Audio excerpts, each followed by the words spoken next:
Okay, so this is the fuel pump assembly and the fuel hat that comes out of the tank, and I have a video that shows you how to remove and replace this, and I'll put the link to that in the description. But just so that you know what you're getting into if you're trying to fix your fuel gauge or anything like that, I wanted to show you outside the car. So basically this sits down in your fuel tank, and then this little float just goes up and down depending on the fluid level. So the fluid level in the tank carries this up and down, and so as this goes up, it's sending this lever down, and so it's kind of reading it in reverse. So the low point here would be a full tank, and then when this part gets to its high point, that'd be an empty tank. And so this is the fuel sending unit right here, and so this is what's telling your gas gauge whether it's full or not. Inside this assembly here as well, you can see the fuel pump, so it's right here. And then this is the sock. This is kind of a filter as the fuel goes through this and then into the pump. And you can see how dirty this is. This is a high mileage car. It's like 190,000 miles on this car, and I'm not sure if this has ever been replaced or not. So if you look here, there's two wires coming from the sending unit. This yellow one, and then there's a tan colored one. And so if you follow those up, they are these last two spots right here and here. And so you can see here over time, a lot of the insulation's broken away anyway, so there's reasons why this could fail. Now my recommendation would be to buy the whole new unit if you want to get your fuel gauge working again, if this is what's causing it. And if you need a new fuel pump, you might as well just buy the whole unit. If your gas gauge is working, like I've done in my other cars, I've broken this down, replaced only the fuel pump, and put it back together, and that's fine. But eventually over time, with the fuel eating away at the wires and everything, you might need this anyway. So the Ford OEM piece is about $300. You can buy other brands like a Bosch one for about half of that.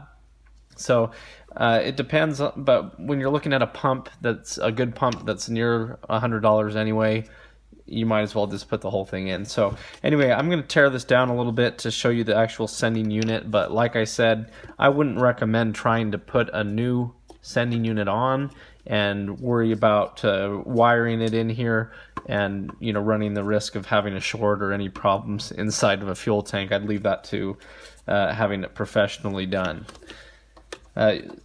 You're going to need this little 5mm socket in order to get these screws off. So what I'm going to do is go ahead, everywhere you see one of these little screws, I'm just going to take it off. Okay, so I just took all these little screws out, and so that pops the fuel lines off here. It pops off the cap here.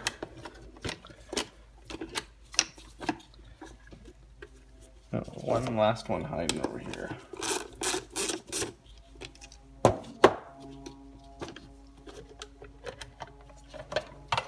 Okay, and so the lid here can just basically come off. Okay, and on the fuel pump, you just put a screwdriver right here and push on it, and then the plug comes out. So that's the fuel pump, and you just replace that if that's what you were doing. Once again, I have full videos that I'll put in the description of how to drop the tank and get to this point. And then this is your fuel sending unit here.